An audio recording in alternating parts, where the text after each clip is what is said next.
Alright जी, सो जो हमारा main topic है इस लेक्चर का वो कॉम्बिनेशनल सर्किट्स है। So combinational circuits are the ones जिनके अंदर output is just the result of a combination of the inputs. अब इसको समझाने के लिए पहले मुझे आपको ये समझाना पड़ेगा कि वो सर्किट्स कौन से होते हैं जो कॉम्बिनेशनल नहीं होते, और ये हम आगे जाकर देखेंगे कि ऐसे सर्किट्स जिनके अंदर लूप्स हों। फॉर एग्जांपल मैं आपको एक लूप वाला सर्किट दिखाता हूँ। So here is an example of an and gate जिसकी मैंने एक आउटपुट को वापस इनपुट के साथ जोड़ा हुआ है। This is known as a cycle और अ लूप। इस किस्म की चीज़ें कॉम्बिनेशनल सर्किट्स में नहीं होती। So this is not a combinational circuit, this is not a combinational circuit. ये हम पढ़ेंगे आगे जाकर जब हम मेमोरी पढ़ना शुरू करेंगे, जिनको हम सिक्वेंशियल सर्किट्स कहा करेंगे। सिक्वेंशियल सर्किट्स वो होते हैं जिनके अंदर स्टेट का कॉन्सेप्ट होता है, मेमोरी का कॉन्सेप्ट होता है। कॉम्बिनेशनल सर्किट्स वो होते हैं जिसमें कोई स्टेट या मेमोरी का कॉन्सेप्ट नहीं है, यानी इसके अंदर वक्त के साथ साथ तब्दीलियां ऐसी नहीं आ रही होती। यानी हम फॉर एग्जांपल अगर मैं आपसे ये कहूँ, चले मैं एक बहुत आसान सा आपसे सवाल पूछता हूँ। ये एक नॉट गेट है, इसकी आउटपुट पे अगर मैंने इसकी इनपुट पर जीरो दिया है तो इसकी आउटपुट पे क्या आएगा? आप कहेंगे जी वन आएगा। अच्छा, इस मौके पर आपको ये सवाल नहीं पूछना पड़ा कि ये एक नॉट गेट इस वक्त किस स्टेट में है। ऐसा कोई चीज़ नहीं है यहाँ पर, यानी ये हमेशा जब भी इसके इनपुट पे वन देंगे, एक प्रोपेगेशन डिले के बाद इसकी आउटपुट पे जीरो आएगा। जब इनपुट में जीरो देंगे तो आउटपुट पे वन आएगा। सिमिलरली अगर मेरे पास एक एंड गेट है और इसकी इनपुट्स ए और बी हैं, और मैं आपसे ये कहूँ कि ए जीरो है और बी वन है, तो आप कहेंगे after the propagation delay output के ऊपर जीरो आएगा। इसमें कोई सवाल नहीं पूछना पड़ा कि करंटली ये एंड गेट के स्टेट में है। So therefore there is no concept of a state in a combinational circuit. Where हम आगे जाकर ये देखेंगे सीक्वेंशियल सर्किट्स में कि आप उस सीक्वेंशियल सर्किट के अंदर कुछ इनपुट दिया करेंगे और उसकी एक इंटरनल स्टेट भी हुआ करेगी। फॉर एग्जांपल उसमें पहले से क्या स्टोर्ड है, और उस मौके पे आप कहेंगे जी इस वक्त इनपुट में मैंने जीरो और वन दिया है और पहले से फला नंबर स्टोर्ड है, तो लिहाजा जो आउटपुट है वो इन तीन चीज़ों पर बेस कर रही है, यानी दो इनपुट्स के ऊपर और एक स्टेट के ऊपर। So in other words the circuits in which the output is a combination of its current state and the value on the inputs is would be a sequential circuit. The circuits in which the output is just a combination, यानी a boolean function of the inputs, उस किस्म के circuits को हम combinational circuits कहते हैं। तो I hope अब आपके जहन में ये चीज़ क्लियर हो गई होगी। जितना कुछ अभी तक आप बेसिक चीज़ों को जानते हैं ना, जो गेट्स वगैरह से जो हम अभी इससे पहले भी जो देख रहे थे, ये सब के सब कॉम्बिनेशनल सर्किट्स ही हैं। आप सिक्वेंशियल से ज़्यादा वाकिफ़ नहीं हैं, शायद कॉम्बिनेशनल से ज़्यादा वाकिफ़ होंगे। तो हमारे कॉम्बिनेशनल सर्किट्स में you have your inputs and you have your outputs, and then there are gates which are attached between the inputs and the outputs. ये एसाइक्लिक होते हैं जैसे कि हमने कहा। और उसके बाद फॉर एग्जांपल अब ये इनपुट यहाँ जुड़ी हुई है, ये इनपुट यहाँ जुड़ी हुई है, इसको मैं यहाँ जोड़ देता हूँ। Let me just connect a few of these two just make the concept a little bit more concrete. इसको मैं यहाँ पर भी जोड़ देता हूँ, दोनों इनपुट्स को मैंने एक ही चीज़ दे दी है। इसको मैं यहाँ लगा देता हूँ। लेट्स से ये आउटपुट यहाँ लग गई, ये यहाँ लग गई, ये यहाँ लग गई। इसकी आउटपुट को मैंने यहाँ लगा दिया, इसकी आउटपुट यहाँ लग गई और इसकी यहाँ पर लग गई, और इसको मैंने यहाँ पर अटैच कर दिया, इसको मैंने यहाँ पर अटैच कर दिया। कुछ इसमें से ऐसे भी हैं जो मैंने कहीं अटैच नहीं किए हैं। कुछ की आउटपुट्स को मैं फॉर एग्जांपल मैं इसकी ही आउटपुट को इसकी इनपुट पर भी प्रोवाइड कर देता हूँ। ठीक है, तो अब now this is a combinational circuit. इसके अंदर कोई लूप्स आपको नजर नहीं आ रहे। फॉर एग्जांपल ये कब ऐसा होगा कि कॉम्बिनेशनल नहीं है? अगर फॉर एग्जांपल मैं यहाँ से उठाकर यहाँ पर जोड़ दूँ, now it's no longer a combinational circuit. ठीक है, अब ये इसके अंदर एक साइकिल आ गया है, तो ये साइकिल्स अलाउड नहीं है हमारे कॉम्बिनेशनल सर्किट्स के अंदर। ये बात आपने जहन में रखनी है। इतना सा इसका मतलब सिर्फ ये है कि जब साइकिल आता है ना, तो वो वैल्यू वापस इनपुट में फीड हो रही होती है, फीडबैक लूप आ जाता है जिससे हम मेमोरी इंप्लीमेंट करते हैं, यानी जिससे स्टेट का कॉन्सेप्ट आ जाता है कि वहाँ पर क्या चीज़ घूम रही है, वहाँ जीरो घूम रहा है या वन घूम रहा है। इन सिंपल वर्ड्स, अगर आप में से कोई इंजीनियर होता तो इस जुमले को बहुत ज़्यादा पसंद ना करता, एंड आई नो कि ये जुमला इनएक्यूरेट है, लेकिन इन अदर वर्ड्स मैं सिर्फ कह ये रहा हूँ कि अगर आउटपुट से इनपुट में जोड़ा हुआ हो तो there is some value which is being stored there. वो स्टोरेज कॉन्सेप्ट कॉम्बिनेशनल में नहीं होता। ठीक है, so the output in a combinational circuit continuously responds to changes on the primary inputs. ठीक है, जो यहाँ आप चेंजेस करेंगे प्रोपेगेशन डिले के बाद वो यहाँ पर नजर आना शुरू हो जाएंगे, and the primary output becomes after obviously some delay Boolean functions of the primary inputs. तो ये हैं जी आपके कॉम्बिनेशनल सर्किट्स। अच्छा, जब आप ये सर्किट डायग्राम्स बना रहे होते हैं तो इसके अंदर आपको इन चीज़ों का भी ख्याल रखना होता है कि मैंने आप इस डायग्राम के अंदर आपने ये देखा है कि मैंने एक ही इनपुट को एक से ज़्यादा गेट्स के अंदर लेट से उनकी इनपुट्स पे लगा दिया, विच इज़ परफेक्टली फाइन। लेकिन जो काम आप नहीं कर सकते वो एक से ज़्यादा गेट्स की आउटपुट को डायरेक्टली एक साथ नहीं जोड़ सकते। फॉर एग्जाम्पल ये मैं आपको थोड़ा सा कॉन्सेप्ट, और ये अक्सर ना लॉजिक डिज़ाइन में नहीं इसको डिस्कस किया जाता, लेकिन जब आप इम्प्लीमेंटेशन की तरफ जाते हैं तो फिर इसमें ख़राबियाँ होना शुरू होती हैं। सो यहाँ आप देख सकते हैं कि इस सर्किट में जो बज़ाहिर लग रहा है कि शायद ये ठीक ही होगा, इस सर्किट में एक बहुत बड़ी ख़राबी है। क्या आप में से कोई गैस कर सकता है कि इस सर्किट में क्या ख़राबी है, क्या गलती हो रही है इसके अंदर? यानी ये सर्किट में अगर इस जगह के ऊपर मैं कोई गेट लगा देता तो मैं कह रहा हूँ ठीक था, लेकिन मैंने जिस तरह अभी बनाया है इसमें एक बहुत बड़ी ख़राबी है। वो ख़राबी क्या है? Pause the video, think about it. फ़र्ज़ कीजिए कि मैं अपने सर्किट के ऊपर इस तरह से इनपुट्स देता हूँ कि I provide here a 1 and a 1 and I provide here a 0 and अ 0, जिससे यहाँ आउटपुट पे 1 आ गया और यहाँ आउटपुट पे 0 आ गया। फ़र्ज़ कर लीजिए 1 का मतलब था 5 वोल्ट्स और 0 का मतलब था ग्राउंड। अब कोई ख़राबी नज़र आ रही है? This link has basically created a short circuit. So this is a short circuit. This is a path between your VCC and your ground.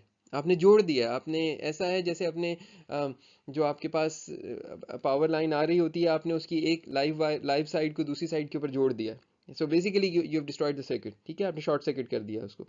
तो लिहाजा ये चीज़ आपने अगर कभी भी करनी हो कि जब एक से ज़्यादा सर्किट्स बात कर रहे हों, आउटपुट कर रहे हों, और उसने किसी एक कॉमन चीज़ पर जाना हो, तो फिर उसके बीच में हमें ऐसे एलिमेंट्स लगाने पड़ते हैं जो उसे कंट्रोल कर सकें कि एक वक्त में सिर्फ एक ट्रांसमिट कर सकता है। ये अभी का मौजू नहीं है, ये जब बात आएगी तो इसको जाकर देखेंगे।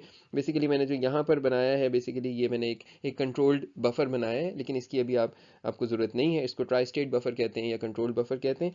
इसकी फ़िलहाल आपको ज़रूरत नहीं है। सो आप इसको बस ये समझ लें आप कि आप ये नहीं कर सकते कि एक से ज़्यादा गेट्स की आप आउटपुट लें और उसको उठाकर आप एक जगह पर डायरेक्टली जोड़ दें, ये नहीं हो सकता, ठीक है। तो ये बस एक छोटी सी बात ऐसे ही मैंने बरसर तज़किरा कर दी, ताकि इस तरह की गलतियां आप कभी अपनी इम्प्लीमेंटेशन में कभी आए तो ना कर रहे हो, ठीक है। Let's move on. अच्छा जनाब, सबसे पहला सर्किट, और अब आप देखेंगे यहाँ से आगे कि हम कितनी आसान आसान सी बातें कर रहे हैं। I want to create a comparator. I want to create a comparator. What's a comparator? दो बिट्स को कंपेयर करने वाला circuit. So for example, I have a bit A and I have a bit B, और मैं एक circuit बनाना चाहता हूं जो उस वक्त 1 हो जाए जिसकी आउटपुट जब ए और बी इक्वल हो, और उस वक्त 0 हो जाए जब ए और बी इक्वल ना हो, ठीक है।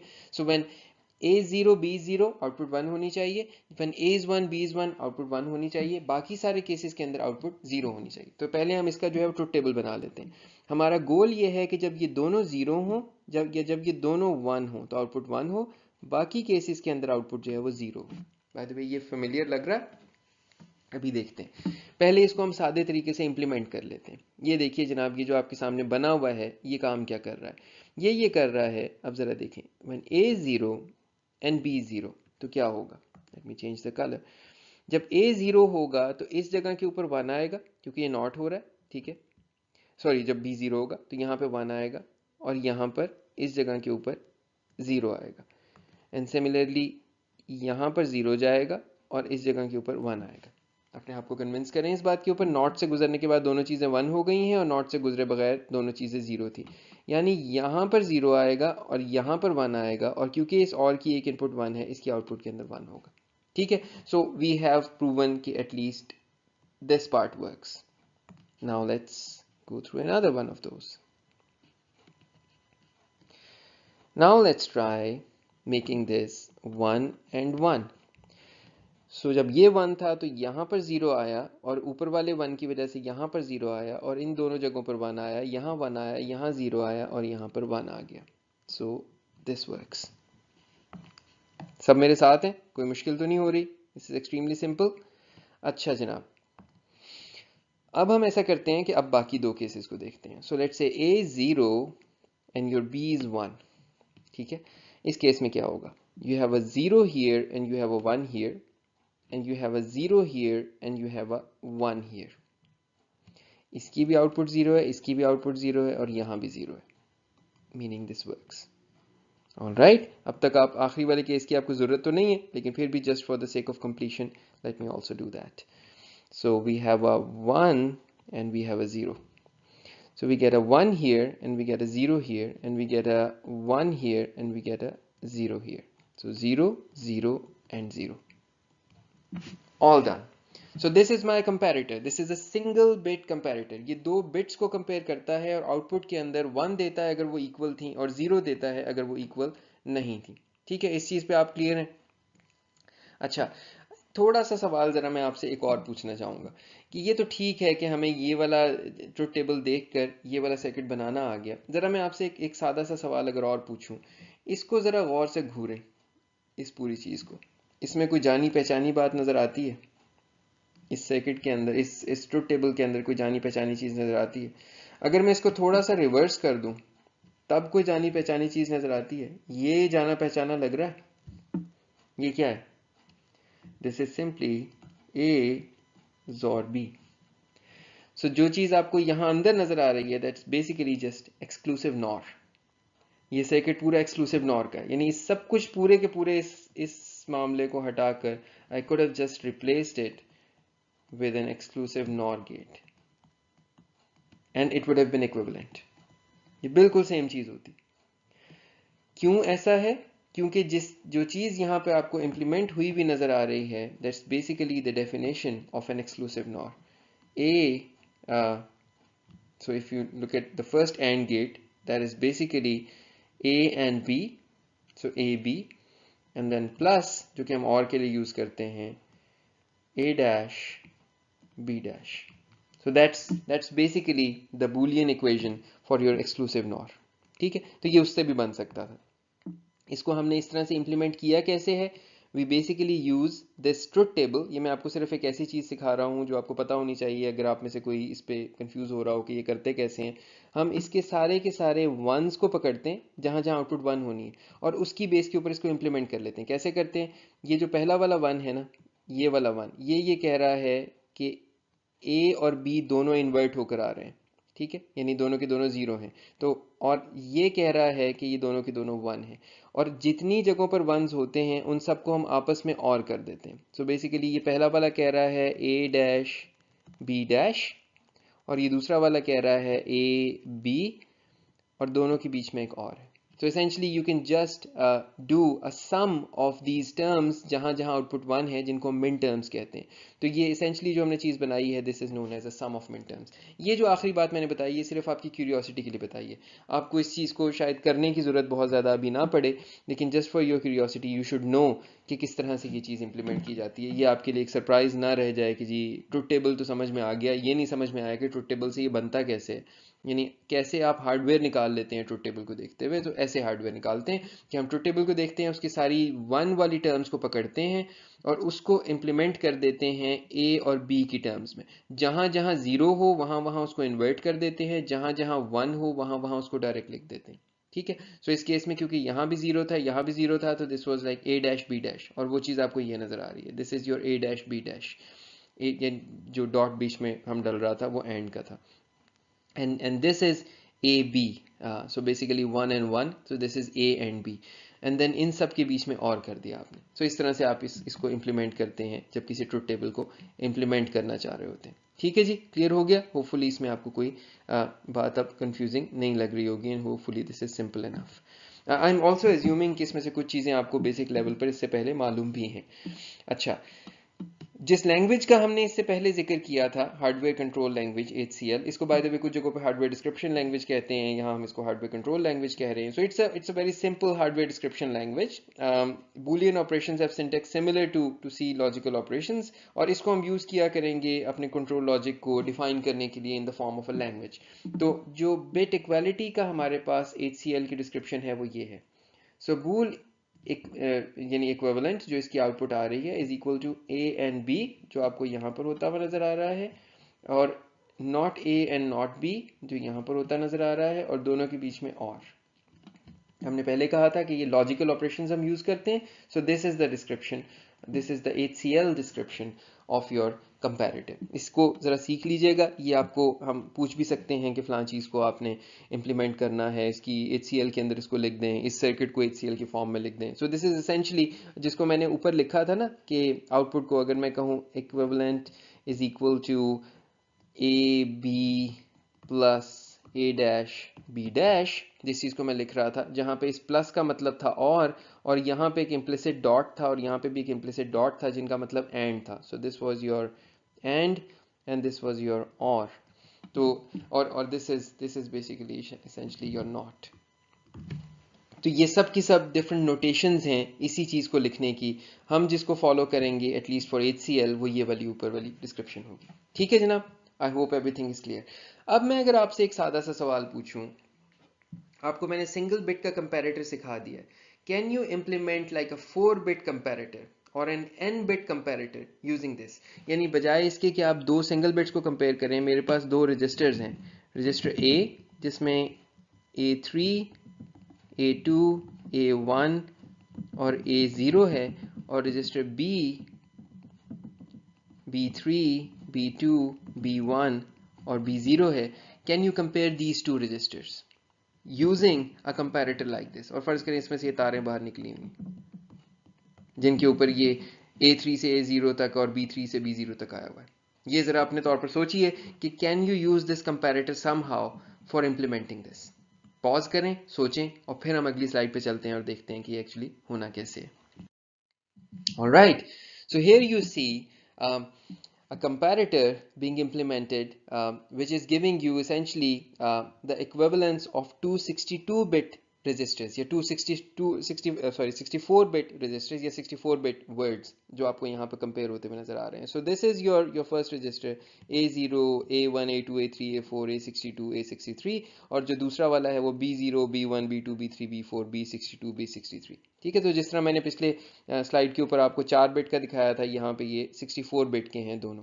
ठीक है, and I want to basically implement a circuit that compares these two numbers, these two 64-bit numbers. So this is my first number and this is my second number, and both are 64-bit numbers 0 to 63, and let me call this my A and let me call this my B. So ये B0 से लेकर B63 तक होगा और ये A0 से लेकर A63 तक होगा. How do I compare them? So हम करेंगे क्या, वो जो अभी आप कंपैरेटर सीख कर आए हैं पिछली स्लाइड के ऊपर, आपने 64 कंपैरेटर्स लिए हैं. हर कंपैरेटर कॉरेस्पॉन्डिंग बिट्स को कंपेयर कर रहा है. तो ये वाला कंपैरेटर A0 B0 को कंपेयर करके एक आउटपुट दे रहा है. अगर ये इक्वल होंगे तो यहाँ 1 आएगा. ये वाला कंपैरेटर A1 B1 को कंपेयर कर रहा है, इक्वल होंगे तो यहाँ 1 आएगा. सिमिलरली ये वाला कंपैरेटर A62 B62 को कंपेयर कर रहा है, ये A63 B63 को कंपेयर कर रहा है.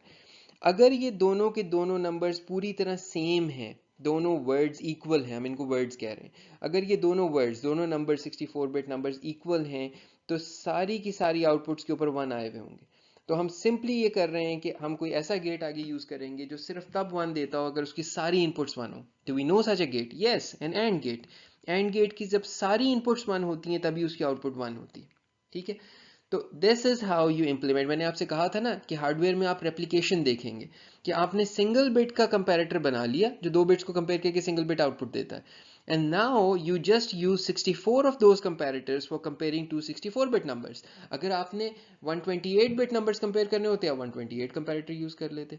अगर आपने let's say 264-bit numbers या 256-bit numbers compare करने होते हैं, आप 256 comparators use कर लेते और सब के आखिर में AND करते and you're done. अगर आप ये सवाल पूछें और आपको पूछना चाहिए कि ये 64-बिट का एंड गेट कहाँ से आ रहा है, इतना बड़ा एंड गेट आपको कहाँ से मिल रहा है, तो आप हमेशा ये बात नोटिस कर लीजिए. अगर मेरे पास फॉर एग्जांपल मैं ऐसा करता हूँ कि मैं बनाता हूँ 4 इनपुट का एंड गेट.